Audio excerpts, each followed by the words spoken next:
Bom, professor, fiquei pensando muito, quebrando a cabeça, assim, diante de tudo que a gente discutiu aqui, eu acredito que sim, sim. Pode haver sim, dentro das paisagens, lugares. Ele está respondendo mesmo. Ele está respondendo. Assim, a gente colocou, né, até na questão que o Sérgio veio trabalhando, essa paisagem com essa questão de sentir de contato imediato. Então, sim, é possível, acredito que sim. Professor, dentro dessa questão que você está colocando no nomear, a gente nem ia fazer mais por causa do tempo essa pergunta, mas está me inquietando demais. É possível acessar a essência daquilo que eu não nomeio, primeiro? É possível uma nomeação que não seja somente por via da palavra? E também, por favor, elucida para isso a questão do nomear em Heineken. Por favor. É algum capítulo do seu nome? Ou TCC.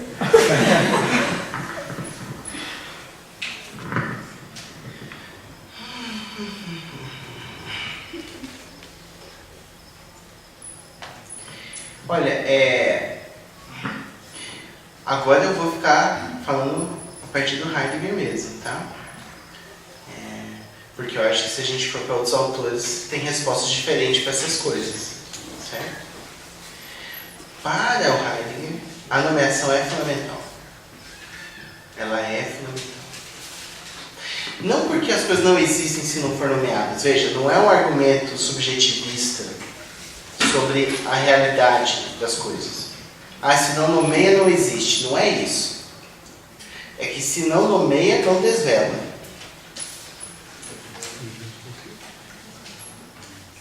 As coisas estão aí, gente. Não é um argumento subjetivista. As coisas estão aí. A gente está sentindo tudo. E notem outra coisa. Para o Heidegger, isso não é o fundamental. O fato de colocar que sem nomeação não desvela, não quer dizer que isso é o fundamental.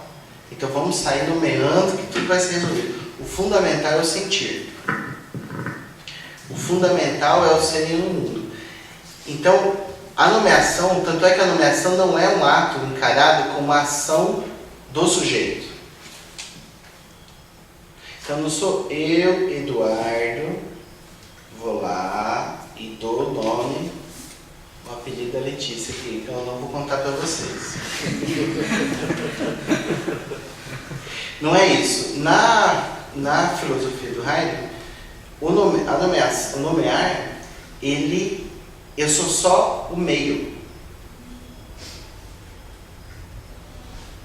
Eu só estou ecoando o murmúrio.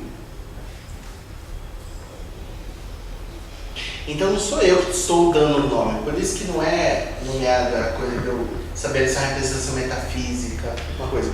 Aparece, ele vem. Mas vem para quem? Se você tiver nessa relação de proximidade, de serenidade, de escuta. Então se você vai a campo, né, querendo achar, então, professor, agora eu vou fazer o TCC e eu preciso nomear o meu campo. Eu preciso... Não é, isso acontece, não é assim. Porque a gente está nessa atitude de espera. Por isso que a filosofia do Heidegger é colocada por muitos, eu acho com razão, como Vattimo, como dentro do contexto das filosofias pós-modernas. No entendimento do Vattimo, que é esse rompimento do fim da metafísica e essa virada linguística, por exemplo.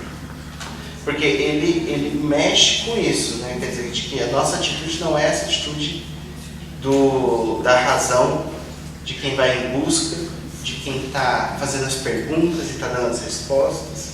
É uma outra atitude filosófica em relação ao mundo que tem a ver com essa relação existencial. Eu respondo se você perguntou? Não, né? Nesse sentido... Se o nomear é apenas pela palavra.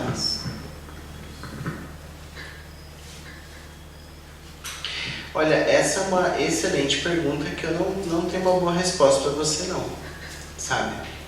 A minha tendência seria dizer que sim. Mas eu acho que me mandaria pensar mais, sabe? Porque o problema é o seguinte, se você usa outra linguagem, Por exemplo, né? Você vai nomear para uma pintura? Você vai nomear para uma performance? Você vai nomear para uma composição musical?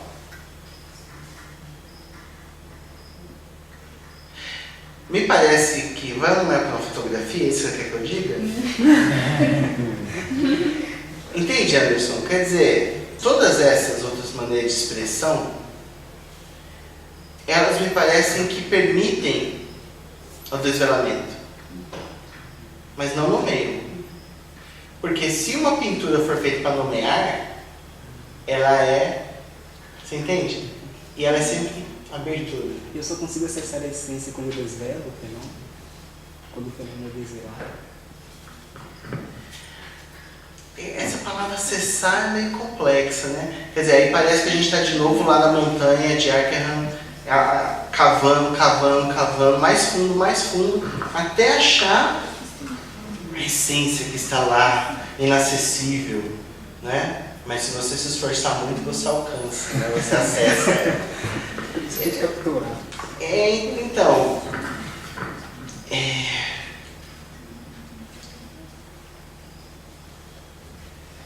a sua pergunta, na verdade, é se a essência se revela para nós. Pessoalmente pelo desvelar. Porque para a raiva eu sei que é fundamental no desvelamento o nomear, a nomeação. Aí nesse sentido eu gostaria de saber se para mim capturar a essência necessariamente tem que ser só. Então, mas aí é que eu estou mudando essa frase, percebeu? Capturar a essência. Coloquei na jaula e ela não muda mais. Acessei a essência, ela estava lá. E acessei ela. Agora eu cheguei nela de verdade. Aí eu posso colocar na parede e dizer, não precisa mais procurar essa essência, gente. Já achei. Está pronta. Aí você viu como eu mudei a frase e aí virou tautológico? Eu só desvelo a essência quando ela é desvelada. Porque o processo não é acessar, não é capturar, não é descrever, assim, né? Não é objetificar. Ela é vida, ela é movimento, ela não está pronta. Seria mais fácil eu dizer assim, você só consegue, se você quisesse usar a frase acessar, mas eu desestimulo, mas vamos lá. Você consegue acessar a essência vivendo.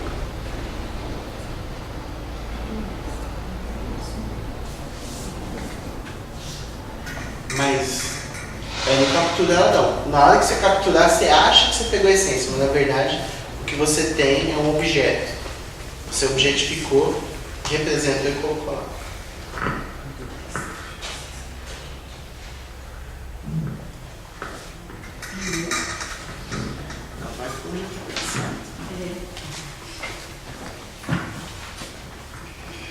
Boa noite, meu nome é Valéria.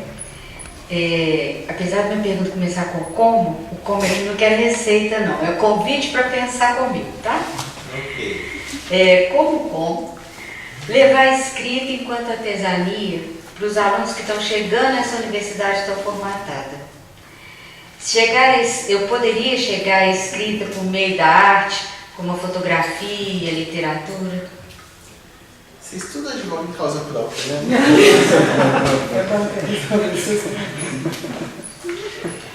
Tá, então eu vou lhe dar uma boa resposta. Eu gosto muito de promover a angústia heideggeriana. Eu acho que promover a angústia é uma forma muito interessante de tirar as pessoas da zona de conforto e fazer com que elas busquem outra coisa, sem eu apresentar essa outra coisa. Afinal de contas, eu não vou apresentar um modelo, né? Porque senão não tem diferença, né? Uma escrita fenomenológica modelada não é melhor nem pior, é exatamente a mesma coisa do outro modelo. Então, trocar modelo por modelo não faz sentido. Sabemos com o que tem, que é muito eficiente, não precisamos mexer nele. O mesmo arte, mas pela angústia. Eu gosto desse caminho, mas isso é muito pessoal, eu diria, da minha parte, porque, né? Porque eu gosto dessa dimensão da angústia, da crise, pelo potencial de movência que dá nas pessoas. E porque isso é claro, isso é jogado, acho que é muito articulado com uma ênfase na possibilidade na pessoa potencializar ela mesma, a própria dimensão existencial dela. Eu vejo aí muita potência, porque se a gente, como eu disse, se a gente gera luz, mas vem um modelo, porque eu acho que a potência vem quando as pessoas conseguem trazer para a universidade, para o pensamento, para a formação, para a escrita, para a pesquisa, trazer ela mesma. Aí eu acho que o negócio ficou interessante. Mas ela mesma, né, gente, não é ficar falando eu, não, tá? Não é egocentrismo, umbigo do ser humano, né? Mas é potencializar essa dimensão experiencial e existencial. Que é sempre para fora, né? Ela tem aqui a subjetividade, mas ela sempre está no mundo, ela está em diálogo, ela não está em si mesma. E a arte pode sim, eu acho que também, a arte é uma forma que você pode de gerar angústia também. É que tem gente que funciona mais com angústia, tem gente que funciona mais com a sedução. Entendeu? Eu não sou bom muito com a segunda parte, então eu vou com a angústia. Você é proletariado. Tem um mundo da lá de cá. Boa noite, tudo bem? Meu nome é Yara. Eu gostaria que você falasse um pouquinho sobre a quadratura em Heidegger e como ela funciona. Vocês estão vendo, vocês estão de prova, né?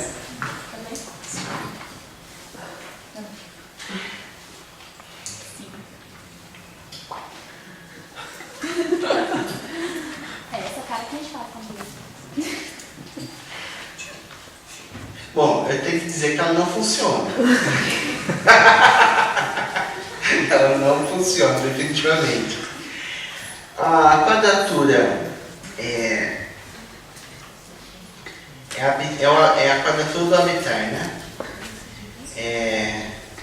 Sobre a terra, abaixo do céu, entre os mortais, à espera dos deuses.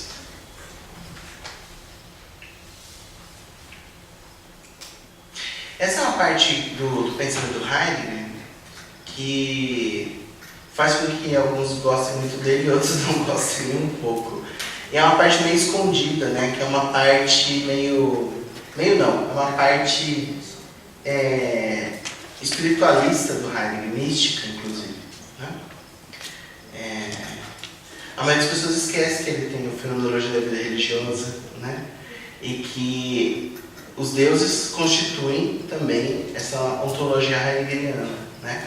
Assim como a terra, o céu e os mortais. Eu não sei o que ela quer dizer que funciona, tá? Mas o que eu posso dizer é uma forma como eu tenho tentado pensar essa relação da quadratura com a própria geografia. No texto que o Heidegger lança essa ideia, ele é um texto que se chama Construir, Habitar, Pensar, e ele está preocupado com a questão central da habitação. E ao refletir sobre o sentido do habitar da Terra, bom, primeiro ele chega que nós habitamos a Terra. Né? Esse habitar, para Heidegger, é ao mesmo tempo um construir, ou seja, um edificar, que não é só construir a casa, materialmente, mas é edificar um lar. Né?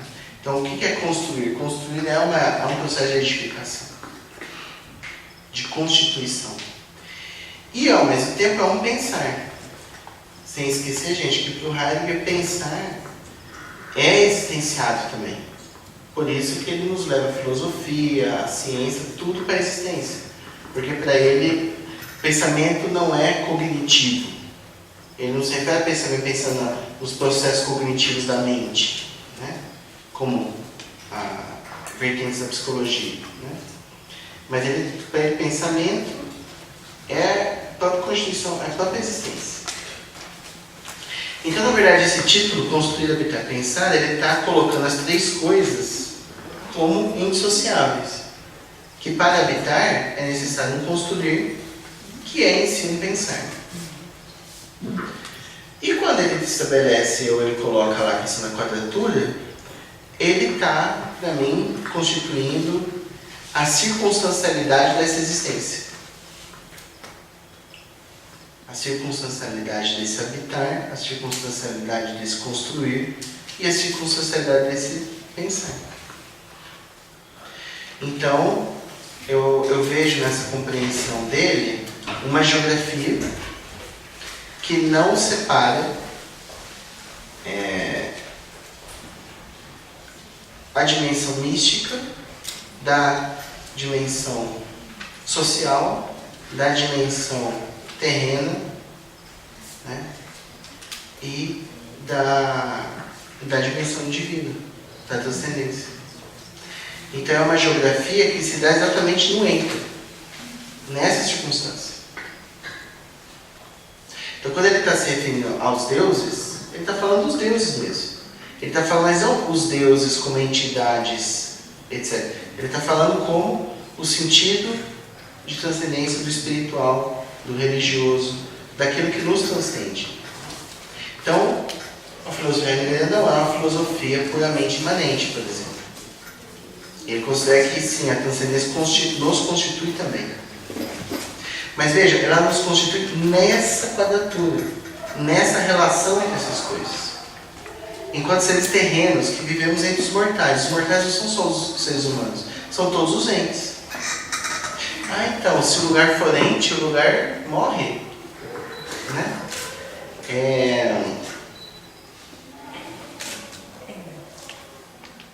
E aí, aquele exemplo que ele dá no texto da ponte é fantástico, né, gente? Que na verdade é um exemplo que eu tenho desde a minha graduação pelo livro do Ítalo Calvino, As Cidades Invisíveis, né? Ele fala da ponte. Lá no caso do Ítalo Calvino, é o Marco Polo conversando com o Kublai Khan. Aí ele fala, né, olha, o Marco Polo descreveu para o Kublai pedra por pedra a ponte. Aí o Kublai Khan pergunta para ele, mas o que sustenta a ponte? As pedras ou o arco que elas formam? Aí o Marco Polo diz, sem as pedras o arco não existe. E aí o exemplo que o Heidegger trabalha lá, ele usa a ponte para dizer que não há sentido na ponte pela ponte. Vocês já viram uma ponte que não liga dois lados? Uma ponte que não passa sobre alguma coisa? Uma ponte que não... Oi? Ah, bom, mas não vai nada. Então, aí a gente pergunta, se não liga nada ao lugar, a gente fala, isso não é uma ponte. A gente fala, isso é uma construção. Lá em São Luís tem lá uma ponte que eles tinham construído para atravessar o canal, que a estrada nunca chegou. Então, sem a estrada, a ponte não existe, é um construto. Então, um pouco o exemplo é para que essas coisas todas, elas são constituintes da nossa existência, a circunstancialidade própria. Então, todo o nosso esforço de olhar para uma só delas está fadado a abrir mão do sentido do fenômeno. Então, você olha só para os deuses, você olha só para os mortais, você olha, no caso da ponte, você olha só para o construto, você olha só para a estrada. Porque, gente, já pensou isso? A ponte, como é que você olha a ponte? Você olha de baixo, você olha do fluxo do rio, ou da estrada que passa por baixo, você olha do fluxo que passa por cima, você olha de cima, você olha... Então, o que é a ponte? A ponte é tudo isso. E, de novo, a relação que se estabelece. Por isso a ideia de circunstancialidade eu acho tão interessante, a partir da ideia de quadratura do Heidegger.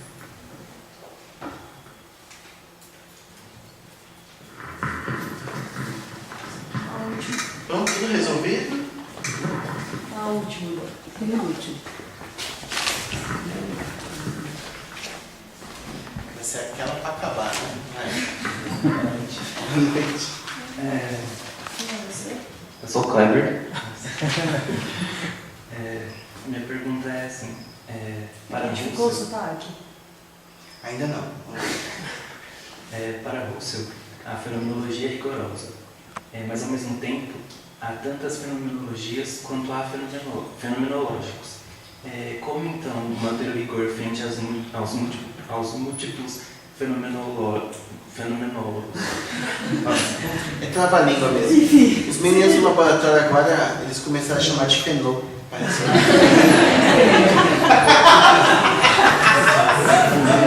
Mas é só para os íntimos. É fenô.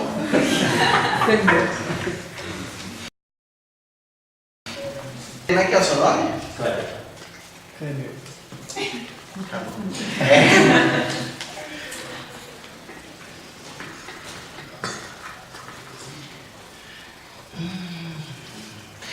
Eu poderia ser sacana, é só inverter a sua pergunta, né? Como manter o vigor se a gente seguir todo mundo falar a mesma coisa?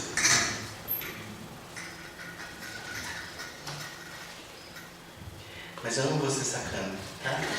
Eu vou dizer alguma coisa além disso, mas que pra mim já poderia ser suficiente. Na minha compreensão, a força da fenomenologia, ela está na heterodoxia. Nem todo mundo concorda com o que eu estou dizendo, certo? Mas, na minha perspectiva, é aí que está a força dela. Então, eu vejo a potência nela, e é por isso que eu acho que ela é capaz, e continua sendo capaz de dialogar com N campos e N filosofias. Então, por exemplo, a fenomenologia não é um pensamento que, olha, ela começou a ser gestada, gente, em 1900. Primeiro grande livro, 1900. Como é que ela se coloca hoje, inclusive, junto com o pensamento contemporâneo, né? Inclusive na sua radicalidade, que o pensamento contemporâneo tem, né? Os pós-estruturalistas, etc. Um desconstrucionismo e tal. Então eu vejo que é isso que é a potência da fenomenologia. E é isso que me atrai a ela, né? E por isso que para mim, toda vez que alguém, e isso acontece, fecha, para mim, ela perde, ela se regulariza, ela se estabiliza, ela entra, sabe, num outro rumo. Isso eu poderia dizer, poderia valer para todo o pensamento? Em tese, sim. É que algumas epistemologias, elas pressupõem essa acomodação para acumular.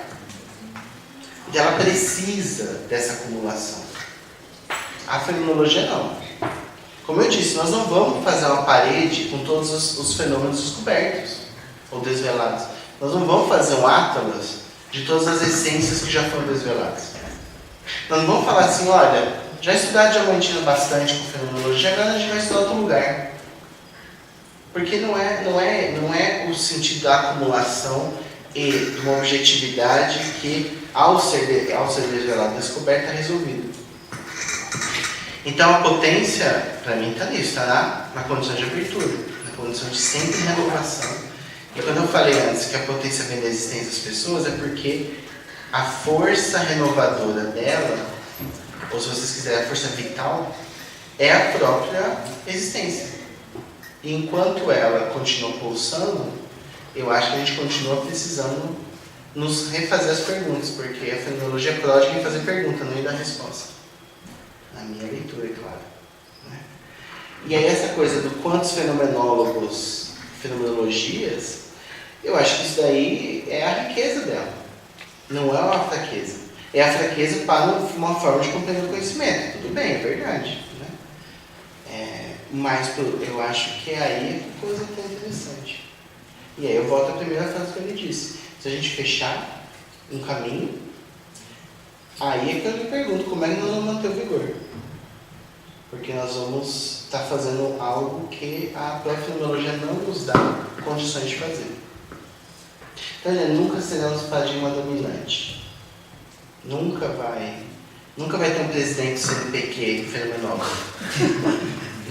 Não vai ter. Não vai ter. E se tiver, eu não vou dar muita atenção no que ele estiver dizendo, não. Não tem jeito, não tem jeito. Entendeu? Então é marginal por excelência E a gente precisa dessa condução para poder fazer o que a gente faz. Se a gente estiver muito no centro, vai ser muito mais difícil fazer.